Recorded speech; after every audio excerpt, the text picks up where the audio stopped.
Once again, welcome back to my YouTube channel BBC World News. This time we talk about Portugal marks the 15th anniversary of the Carnation Revolution Army Corps that brought democracy and military vehicle and the Carnation returned to the street and square of downtown Lisbon on Thursday as the Portugal reenacted dramatic movement from the army corps that brought democracy to the country.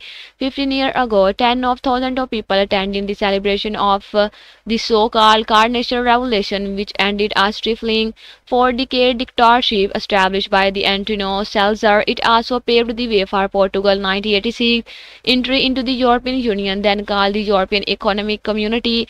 At the time, the turmoil and political uncertainty in Portugal, a NATO member, caused alarm in western capital as the Portugal's Communist Party appeared poised to take over.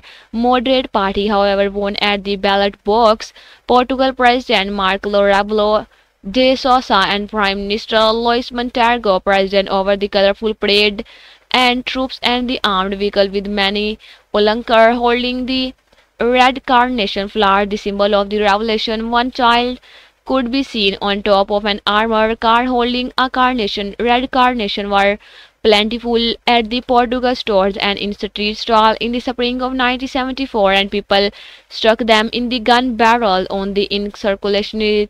And the Paulo Simoson, 71, who took part in the uprising, said he was living with a sense of duty fulfilled. I have two children, he said. I try to and instill in them and the ideas of freedom, democracy, truth, honesty, and I succeeded. Maria Mantro, 68, the wife of a soldier who took part in the uprising, she said, felt immensely emotional for the freedom that we conquered, but we have to know how to defend it very well. During the day, troops and armored vehicle moved into a downtown square as part of the re-entrenchment and of one of the early stages of the uprising.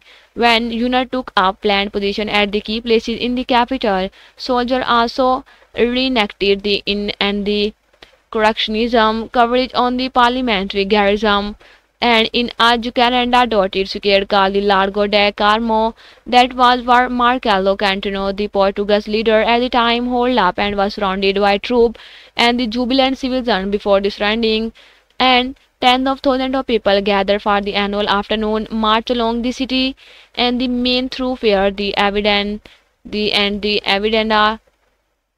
and 10 of the thought and simmering frustration with the prolonged colonial war against independence movement in Africa squared and the junior officer revolt, which succeeded in topping the dictatorship in around 24 hours with only 5 deaths, and the Salazar, who died in 1970, clinging to the African colony long after the European power had withdrawn from the continent and the devastated modernizing his country and Europe culture change of the 1960s, and the Salazar ruled at the through roughly the same period as Juan Francisco Franco, the neighboring Spain. Through this time, his power was far less bloody. I hope you did enjoy this video. Like and subscribe my channel. Next time, goodbye.